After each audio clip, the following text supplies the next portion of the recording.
নমস্কার বন্ধুরা, কেমন আছেন সবাই? সোফিয়ার সাতকাহনে আপনাদের সবাইকে স্বাগত জানাই। বন্ধুরা, আসন্ন দোল এবং হোলি উৎসব উপলক্ষে আপনাদের সবাইকে আন্তরিক শুভেচ্ছা ভালোবাসা জানাচ্ছি। সবার এই উৎসব দুটি খুব ভালোভাবে কাটুক এই প্রার্থনা করি। এবারে তো আমরা আমাদের এই মানে রং খেলা ফেলা এগুলো আমাদের হবে না, কেন বুঝতেই পারছেন, শাশুড়ি মা মারা গেছেন। তা আপনারা কিন্তু জমিয়ে রং খেলুন, তবে সাবধানতা অবলম্বন করে খেলবেন। আচ্ছা, গেল ভিডিওতে আপনাদের কমেন্ট পেয়েছি, খুব সুন্দর সুন্দর কমেন্ট পেয়েছি। আর রিমিও খুব খুশি হয়েছে, ও আমাকে মেসেজ করেছে, ওরও খুব ভালো লেগেছে যে এই কমেন্টগুলো আপনারা করেছেন। ও তো কিছু ঘটনা আমাকে দিয়ে রেখেছে, সেগুলো বলবো। আপনাদের একটা ভালো খবর দিই, টালিগঞ্জের সুমিত, সেই ছোট্ট ছেলেটি, সেও কিন্তু একটা অদ্ভুত ঘটনা শেয়ার করেছে, ভয়ঙ্কর ঘটনা। তবে আজকে ঘটনা যেটা বলতে চলেছি, সেই ঘটনাটা গোপাল পাল, বাঁকুড়ার আমার ভাই গোপাল পালের শেয়ার করা একটা অদ্ভুত ঘটনা আপনাদের বলতে চলেছি। ঘটনাটি ওই ধরুন দুদিন আগেই হয়তো আমায় শেয়ার করলো। ঘটনাটি এত ভালো লাগলো আমার শুনে, এবং এই ঘটনাটিতে যার নাম বলবো সে নাম এখন সোশ্যাল মিডিয়া জুড়ে চলছে, মানে ঘুরছে।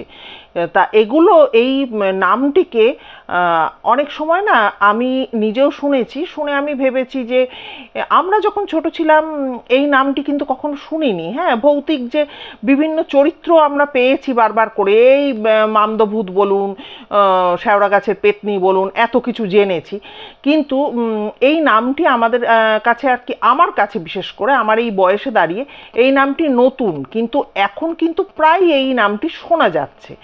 তা আমার এ সম্পর্কে খুব একটা বেশি অভিজ্ঞতা নেই, তাই ভাবলাম যে এটা তো একটা নতুন বিষয় এবং আমাদের মতো সাধারণ মানুষের সাথেও এটা ঘটে, তাই ভাবলাম আপনাদের সাথে শেয়ার করি।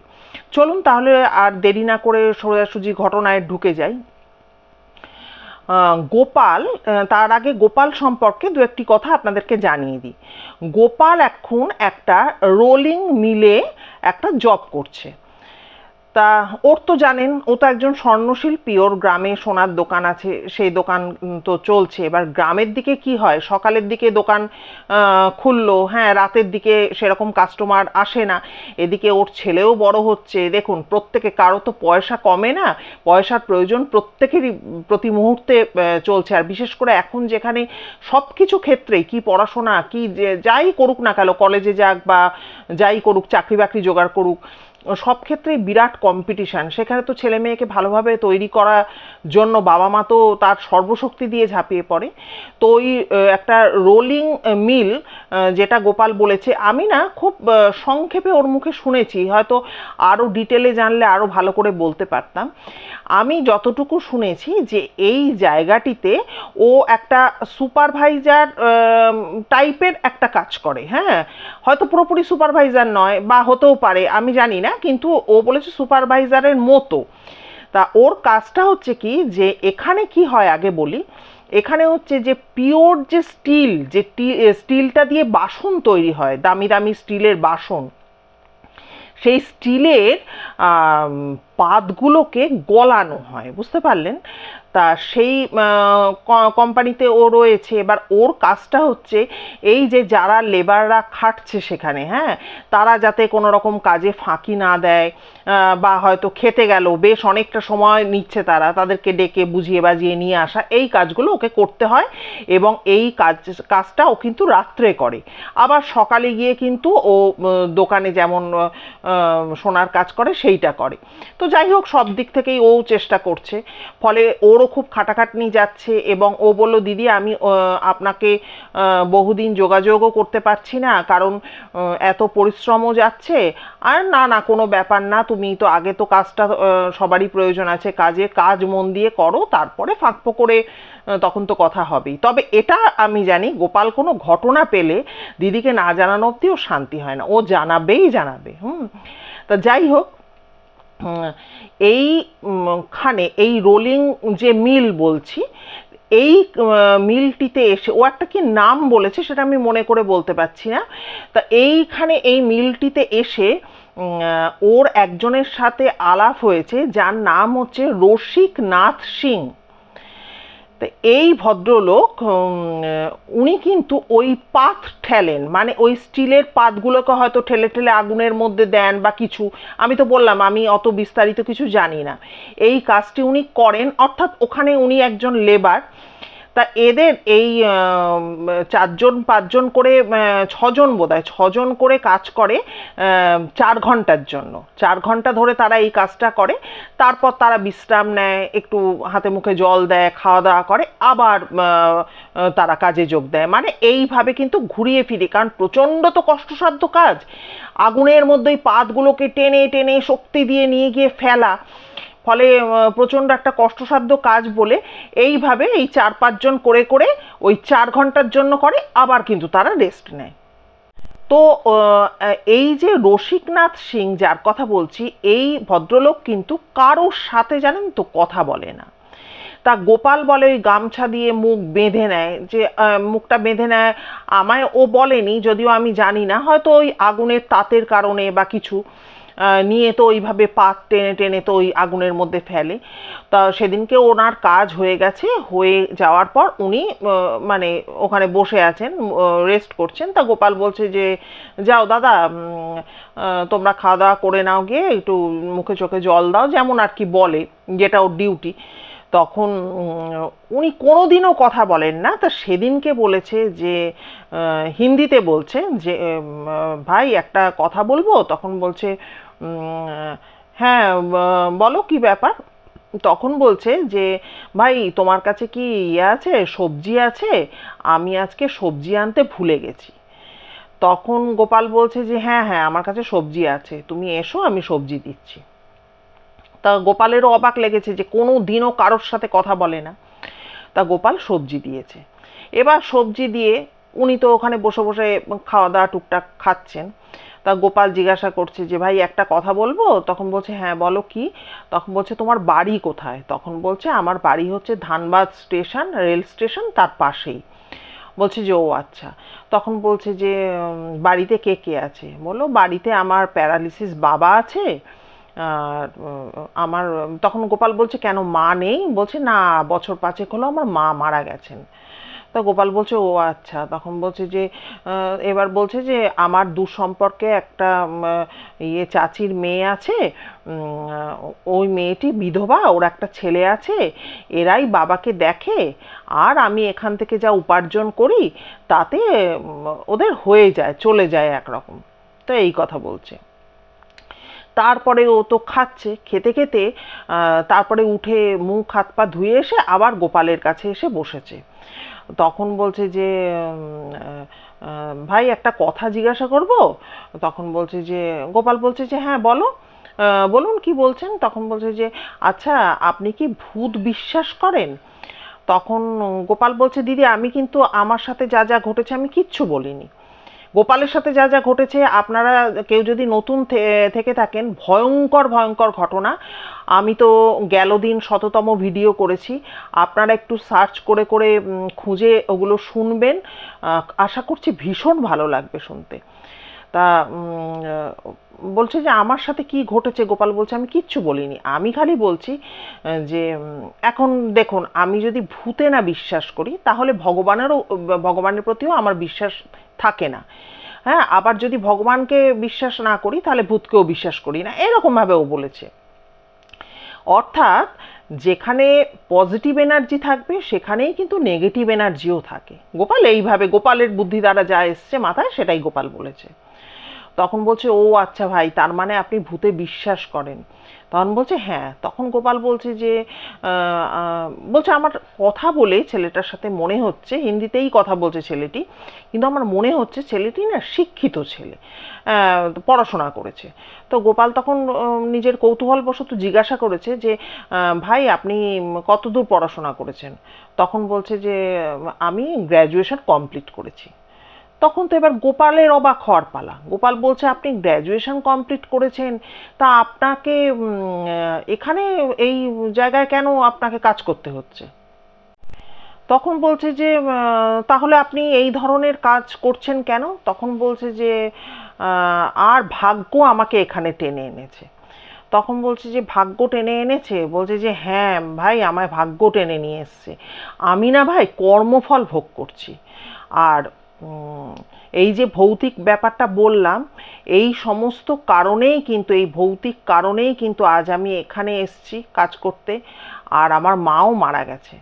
এবার তো গোপাল অবাক হয়ে গেছে যে সত্যি এরকমও হয়। তো যাই হোক, এরকম হতে হতে তখন বলছে যে আপনি, আপনাকে আমি বলছি ঘটনাটা কি ঘটেছিল। বলছে যে ধানবাদে তো বললাম, ওই রসিকনাথ সিংয়ের বাড়ি ধানবাদে। এবারে ধানবাদে যখন আর কি ওরা পড়াশোনা করতো, তিনটে বন্ধু ছিল। তার মধ্যে দুটো হচ্ছে মানে রসিকনাথ সিং একজন, তার একটি ছেলে বন্ধু, এবং ওই পাড়ায় মানে ওনাদের পাড়াতেই থাকতো একটি মেয়ে বন্ধুও ছিল। তো এই যে মেয়ে বন্ধুটি যার কথা বলছি, তার সাথে কিন্তু শুধুমাত্র বন্ধুত্বেরই সম্পর্ক ছিল, আর কোনো সম্পর্ক ছিল না। তো এই তিনজনে মিলে, ওই দুজন ছেলে মিলে ওই স্টেশনের কাছে মানে একটা চায়ের দোকান ছিল, ওইখানে গিয়ে ওরা আড্ডা মারতো। কখনো কখনো মেয়েটিও যেত, চা খেতো, গল্প করতো, এরকম হতো। তা ওরকমই একদিন ওরা তিনজনে মিলে ওখানে বসে চা খাচ্ছে, হঠাৎ করে বলছে দাদা আমি সেই লোকটাকে আমি ভিখারি বলবো না পাগল বলবো আমি জানি না, জটা জুতো নেবেছে মাথা থেকে, আর হচ্ছে একটা কালো রঙের একটা মানে কাপড়ের খণ্ড অনেকটা গামছার মতো করে বাঁধা, গামছা যেভাবে আমরা কোমরে বাঁধি সেইভাবে বাঁধা, আর হচ্ছে সারা গায়ে মাটি মুটি মাখা, খালি গা, এরকম একটা লোক এসে আমাকে বলছে যে হিন্দিতে বলছে যে আমাকে এক কাপ চা খাওয়াতো, এই এক কাপ চা দে না, এরকমভাবে বলছে। তখন আমি তাকিয়ে দেখে আমি বললাম যে ঠিক আছে, এই এক কাপ ওনাকে চা দাও তো। তখন চাটা নিয়ে তখন বলছে এই শুধু চা খাওয়াবি, আমাকে একটা বিস্কুট দে। তখন বলছে যে এই রসিকনাথ সিং সে মনে মনে বলছে যে বাবা চা দিলাম দিলাম, আবার দেখো বিস্কুট খেতে চাইছে। তখন ফট করে সেই লোকটা বলছে যে আমাকে ও একটা বিস্কুট দিবি, আবার বলছিস যে আবার চা দিলাম আবার বিস্কুট খেতে চাইছে, থাক তোর বিস্কুট লাগবে না, আমি চা খাবো না। তখন ও ঘাবড়ে গিয়ে বলছে না না না না, আমি ও কিছু না, ও কিছু বলিনি, তুমি বিস্কুট নাও, বিস্কুট দিয়ে চা খাও। তখন একটা বিস্কুট নিয়ে চা খেয়েছে। এবার চা খেয়ে সেই লোকটা তো চলে গেছে, আর চায়ের দোকানে পয়সা মিটিয়ে এ তো বাড়ি চলে এসছে রসিকনাথ সিং। এবার সারাটা মানে আস্তে আস্তে পথ, সারাটা পথ আস্তে আস্তে খালি ওই চিন্তা করছে মনের মধ্যে যে আমি তো মনে ভাবছিলাম এটা, উনি জানলো কি করে? এটা তো স্বাভাবিক ব্যাপার। আমি এখন এই ভিডিও করতে করতে আমার মনের মধ্যে কি কথা চলছে, আমি তো মুখে কথা বলছি কিন্তু মনের মধ্যে আমি কিছু বলছি কিনা সেটা তো অন্য লোকের জানা সম্ভব নয়। তা বলছে যে কি করে এই লোকটি এই কথাটি জানলো, এইটা যতবার উনি ভাবছে ততবার তো অবাক হচ্ছে, স্বাভাবিক ব্যাপার। সারা রাত্রি ঘুম আসছে না, খালি মনে হচ্ছে যে এই লোকটা জানলো কি করে আমি কি বলছি। পরদিন খুব ভোরবেলা উনি কিন্তু বেরিয়ে পড়েছে এই মানে ভিখারি বলুন আর পাগলি বলুন তাকে খুঁজতে। এবারে তো তোলপাড় করে ওনাকে খুঁজছে যে কোথায় পাওয়া যায়, কিন্তু কোথাও খুঁজে পাচ্ছে না, কোথাও উনি নেই, মানে যেন সেই কর্পূরের মতো ভ্যানিশ হয়ে গেছে। একটু অন্য প্রসঙ্গে কথা বলছি, প্রচণ্ড ঘাম হচ্ছে, এক তো ফ্যান নিভিয়ে বলছি যাতে কথাটা স্পষ্ট হয়, আর এসিটা চালু করা হয়নি, কিন্তু পরের দিন থেকে তাই করতে হবে, মানে অসম্ভব গরম লাগছে। যাই হোক, তা এবারে তো তোলপাড় করে তো ওই রসিক বাবু উনি তো খুঁজে বেড়াচ্ছেন, ওই লোকটিকে পাননি। এইবারে দেখছে যে স্টেশনের কাছে একটা ওই মানে স্টেশনের পাশে আর কি একটা জায়গায় লোকে টয়লেট করতে যায় একটা ঝোপের মধ্যে, সেইখানে ওই লোকটা দেখছে পটি করছে, পটি করছে এবং পুরো হাত দিয়ে ওই পটিটাকে পুরো ঘাঁটছে, ঠিক আছে। তা এইটা দেখে উনি ওর তো অবাক হয়ে গেছে, মানে যে তার মানে আমি যেটা ভেবেছিলাম এ সত্যিকারের এ পাগল, বদ্ধ পাগল। সাথে সাথে ওখান থেকে এই কথাটা যখন উনি মনে ভেবে আবার তাকিয়েছেন, দেখছি উনি ওর দিকে তাকিয়ে বলছে, আমি, আরে তুই আমাকে চিনতেও পারবি না, তুই বুঝতেও পারবি না, আমি পাগল নই, দাঁড়া আমি আসছি। বলে যাই হোক কোনোভাবে তো সামনে এসেছে, এসে তখন বলছে যে তুই আমাকে ভুল বুঝছিস, আমি কিন্তু পাগল নই। এবার তো এর আবার অবাক হওয়ার পালা দ্বিতীয়বার, যে এ মনের কথা জানছে কি করে। তো যাই হোক তখন এসে বলছে যে কিরে তুই তো অনেক অসুবিধার মধ্যে রয়েছিস, সংকটের মধ্যে রয়েছিস। তখন বলছে যে হ্যাঁ সংকটের মধ্যে রয়েছিস তুই, আমি বুঝতে পারছি তো। তা ওই মানে রসিকবাবু বলেছে গোপালকে যে আমাদের বাবা মা দুজনেই তখন বেঁচে ছিলেন, তা স্বাভাবিক ব্যাপার, তখন আমাদের একটু কষ্টেই দিনটা কাটতো। তো এইভাবে উনি বলেছেন, বলার পর বলছে আমি তোকে একটা সিদ্ধি দেব। তখন এ তো অবাক হচ্ছে রসিকনাথ সিং, যে কি সিদ্ধি বলেছে। তখন বলছে আমি তোকে যে সিদ্ধিটা দেব সেই মতো তুই চল, তোর সমস্ত সমস্যার সমাধান হয়ে যাবে। এবারে যখন এটা বলেছে তখন এও ইন্টারেস্টেড হয়ে গেছে, তখন বলছে যে সেই সিদ্ধিটা কি সিদ্ধি? তখন বলছে যে আমি কর্ণপিচাসিনী সিদ্ধি তোকে দেব। এবার গোপালকে ওই রসিকনাথ সিং বলেছে যে পিচাসিনী এই যে নামটা, এটা এখন সোশ্যাল মিডিয়া ইউটিউব জুড়ে তোলপাড়, ঠিক আছে? ফলে ওনারও জানা, মানে নামটা উনি জানেন।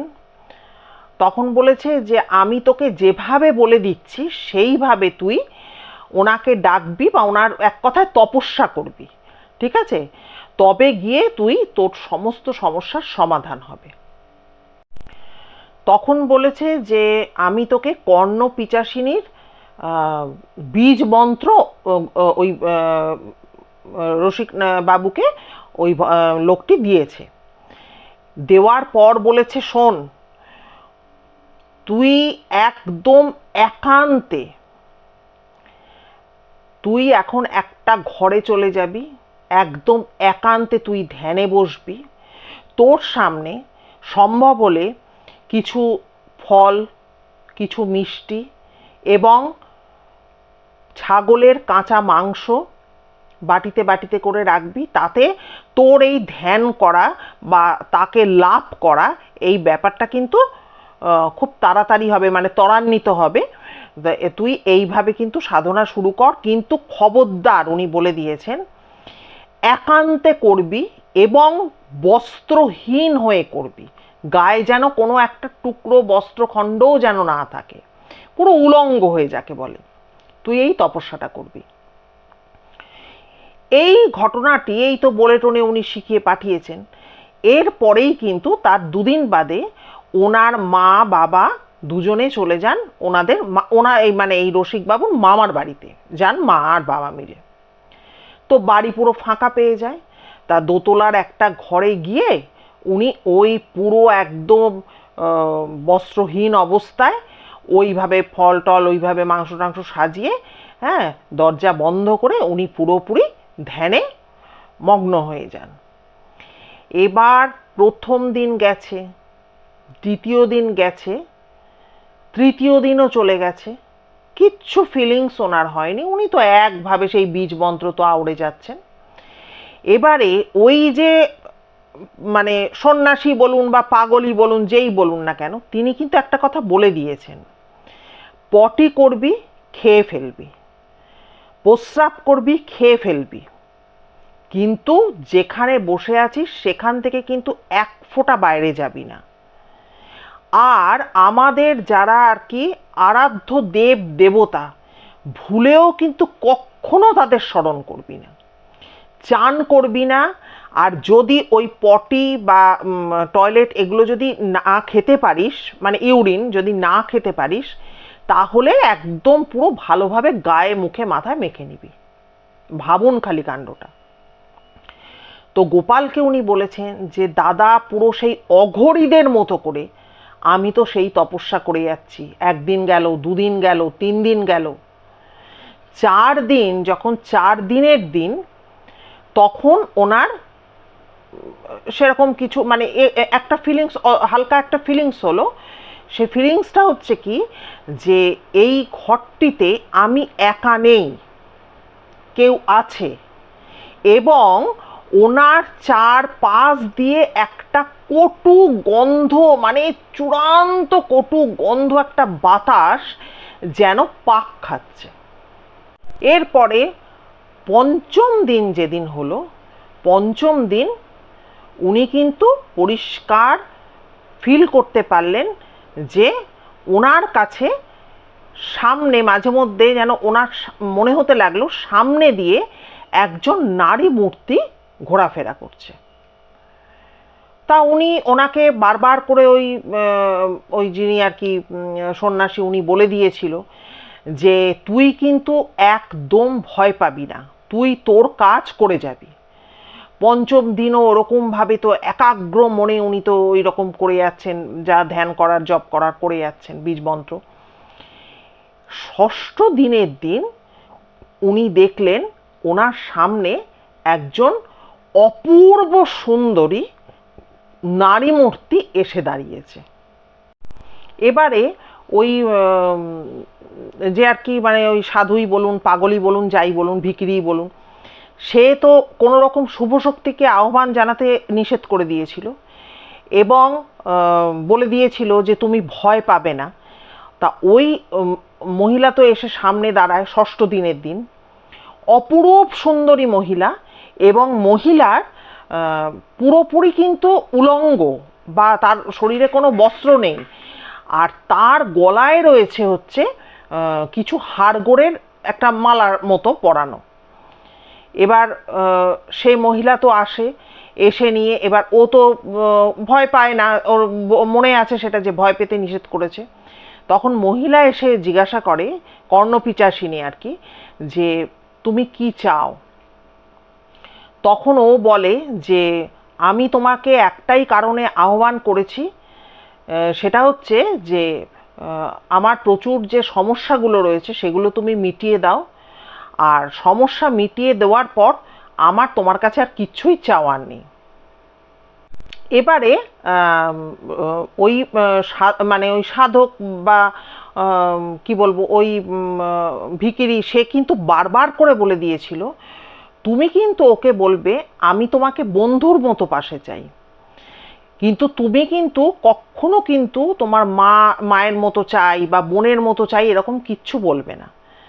তখন কর্ণপিচাসিনী তখন ওকে বলে যে হ্যাঁ, তোমার ভূত ভবিষ্যৎ আমি সমস্ত যত সমস্যা আছে সমস্ত কিছু আমি সমাধান করে দেব, কিন্তু পরিবর্তে আমি তোমার স্ত্রী হিসাবে থাকতে চাই। এবার রসিকনাথ সিং সে গোপালকে যেটা বলেছে যে আমি পুরো ঘোরের মধ্যে ছিলাম, আমি তখন সেটাতেই কিন্তু সম্মতি জানিয়ে বসি। আর বারবার করে কিন্তু ওই সাধু বলে দিয়েছিল যদি তুমি বলো, ও যদি বলে যে আমি তোমার বোনের মতো থাকতে চাই, তাহলে কিন্তু এই বোন সম্পর্কিত তোমার যারা আছে ও কিন্তু এক এক এক এক করে সবাইকে মেরে ফেলবে, দিয়ে নিজে বোন সেজে বসে থাকবে।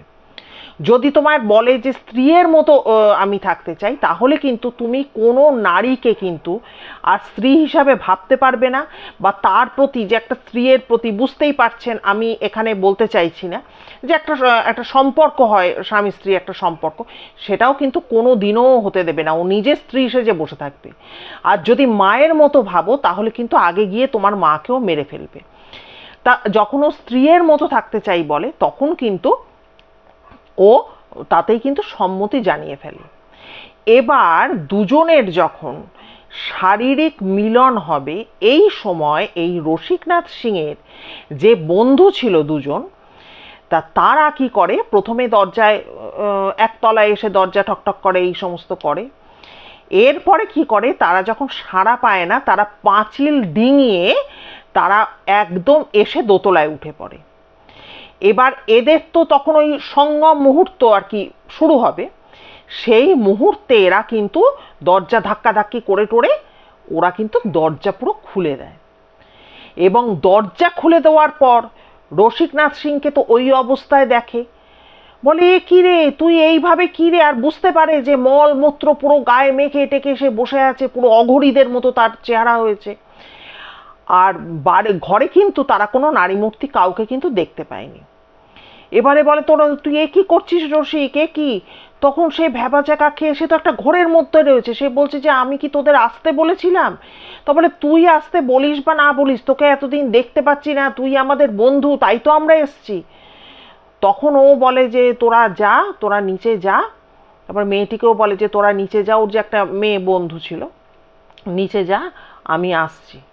তো যাই হোক, এরপরে তো নিজেকে পরিষ্কার পরিচ্ছন্ন চান টান করে কিন্তু ও তো ফিরে মানে বাইরে বার হয়।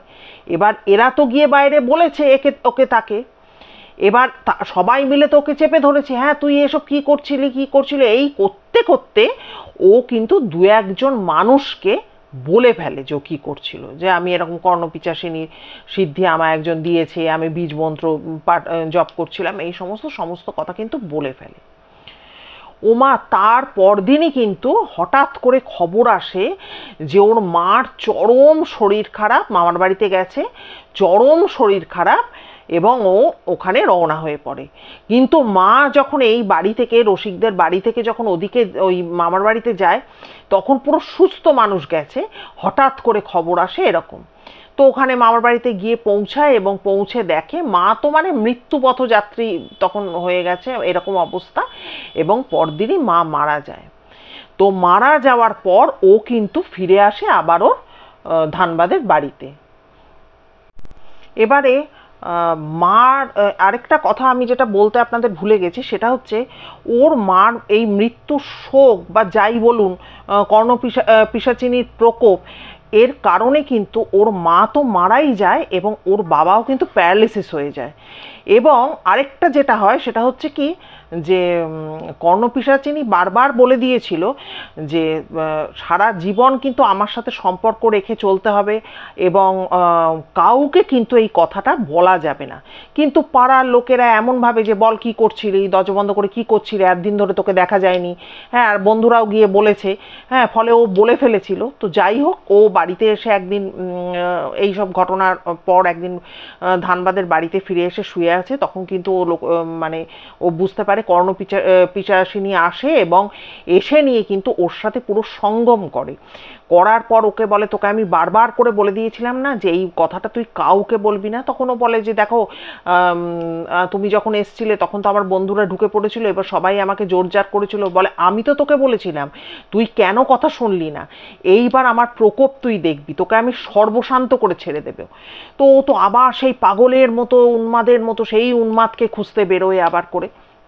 এবার যাই হোক, কোনোভাবে দেখা পাওয়ার পর ও তখন সমস্ত বলে যে আমার বন্ধুরা যখন ও এসছিল তখন ও ঢুকে পড়েছিল, তাই এরকম এরকম ব্যাপার হয়েছে, পুরো ঘটনাটা খুলে বলে। তখন বলছে আমি তো তোকে বারবার বলেছিলাম যে 7 দিন তোকে এই ইয়ে করতে হবে, জব করতে হবে বা ধ্যান করতে হবে, সেই সময় যেন কেউ বিরক্ত না করে।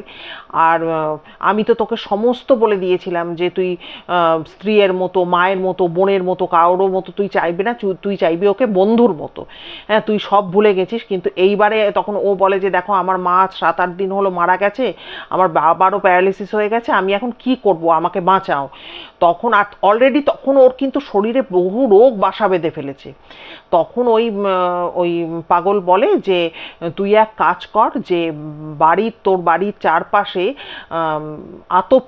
আতপ চাল খানিকটা করে আজকে রাত্রে দিয়ে রাখ, কালকে সকালবেলা হবে ওই চালগুলোকে সংগ্রহ করে একটা লাল শালু কাপড়ে বাঁধবি, আর হচ্ছে একটা নারকেল, যার ওই মাথার কাছে ঝুঁটি মতো থাকে, মানে আমরা যেমন সেই ওই নারকেলের ছোবড়াগুলো ছাড়িয়ে তো ধুনোমুনো জ্বালাই, কিন্তু ওপরের মাথার কাছটা যেন একটা ঝুঁটি মতো থাকে, ওরমভাবে একটা নারকেল নিয়ে তুই সোজা চলে যাবি রাজস্থানে মেহেন্দি বালাজিতে, হ্যাঁ, ওই মন্দিরে তুই চলে যাবি, সন্ধেবেলা দেখবি সবাই, সন্ধে হয় মানে বাবার সন্ধে হয়, আর তখন সবাই ভূত, এই প্রেত, এই যে মানুষকে অ্যাটাক করে বা তাদের কবলে পড়ে মানুষ, সেই ব্যাপারগুলো ওখানে সমাধান করা হয়। তুইও ওখানে চলে যাবি, গিয়ে তুই ওই নারকেলটা হয় কাউকে দান করে দিবি, আর না হলে মন্দিরে তুই পুরো ওই চালটা ভগবানের সামনে দিয়ে দিবি, দিয়ে বলবি যে আমার সাথে যা হয়েছিল সেটা যা কিছু আমার সাথে হয়েছে সেগুলো তুমি তোমার কাছে রেখে দাও, এটা যেন আমার পেছন পেছন আর চলে না আসে। এই বলে তুই যে বেরিয়ে আসবি, তুই কিন্তু ভুলেও কিন্তু ওইখানকার প্রসাদ নিয়ে বেরিয়ে আসবি না। যে প্রসাদটা অনেক সময় হয় না, আমরা কিছুটা খেলাম কিছুটা নিয়ে আসলাম, এটা করবি না। আর হচ্ছে ভুলেও কিন্তু ওই মন্দিরের দিকে তুই তাকাবি না। এইভাবে তুই চলে আসবি, এবার কিন্তু তুই আর কিছু ভুলে যাস না।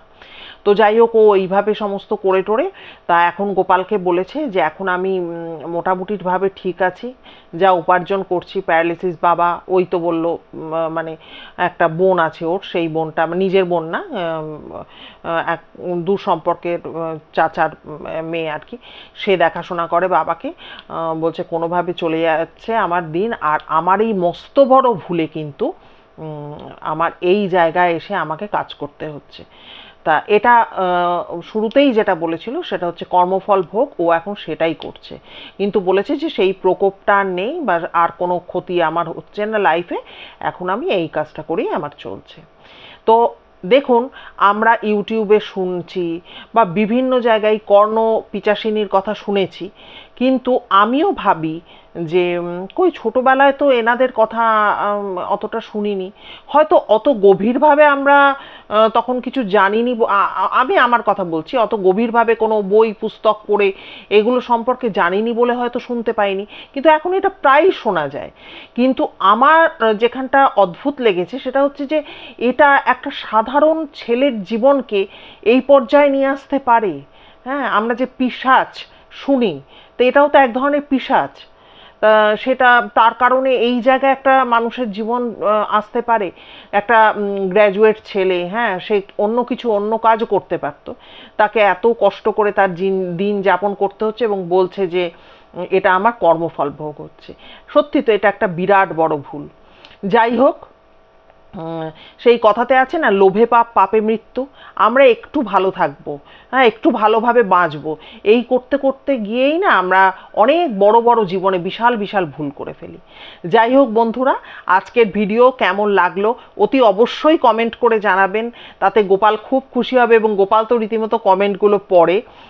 আর আপনাদের সংগ্রহে আমাকে কিন্তু দুজন বলেছেন, একজন ভাই একজন বলেছেন, একজন দিদিভাই বলেছেন যে আপনার ফোন নাম্বারটা দিন। আমি না আমার হাজব্যান্ডের ফোন নাম্বারটা আপনাদের সাথে শেয়ার করি, এবং ভবিষ্যতে আমি আমার নাম্বার উনিই দিয়ে দেন। হ্যাঁ, এইভাবে সোশ্যাল মিডিয়ায় দিই না, যদিও নাম্বার বের করা এমন কিছু ব্যাপার নয়। তা আপনারা দয়া করে যারা কেউ যদি থেকে থাকেন যে যিনি বলেছেন গল্প বা ঘটনা শেয়ার করবেন, অবশ্যই একটুখানি ওনার নাম্বারে কল করে আমার নামটা বললেই হবে, তাহলেই উনি নাম্বার দিয়ে দেবেন। আর কি বলবো, আপনাদের জীবনে ঘটা কোনো ঘটনা থাকলে অবশ্যই জানাবেন, একটু সাপোর্ট দেবেন, একটু পাশে থাকবেন। আর নতুন বন্ধুদের অনেক অনেক ধন্যবাদ জানাই। আপনারা যদি আজকের ভিডিওটা তো যারা শুনবেন তাদেরকে যদি ভালো লাগে ভিডিও, অবশ্যই লাইক করে একটা সাবস্ক্রাইব করে দেবেন, এতে কোনো পয়সা খরচ হয় না। আমরা একটু, আমি অন্তত, আমি শুধু না, আমাদের চ্যানেলটা, আমাদের সবার চ্যানেলটা একটু এগিয়ে যেতে পারে। আর অবশ্যই কিন্তু বেল আইকনটা অলে গিয়ে প্রেস করবেন, তাতে আমি যখনই কোনো ভিডিও শেয়ার করব তার নোটিফিকেশান আপনারা পেয়ে যাবেন। আর কি বলবো, সবাই খুব খুব ভালো থাকবেন, সুস্থ থাকবেন, দোল বা হোলি খুব সুন্দরভাবে কাটান, রঙের উৎসব। আর দেখা হচ্ছে তাহলে পরবর্তী ভিডিওতে। নমস্কার।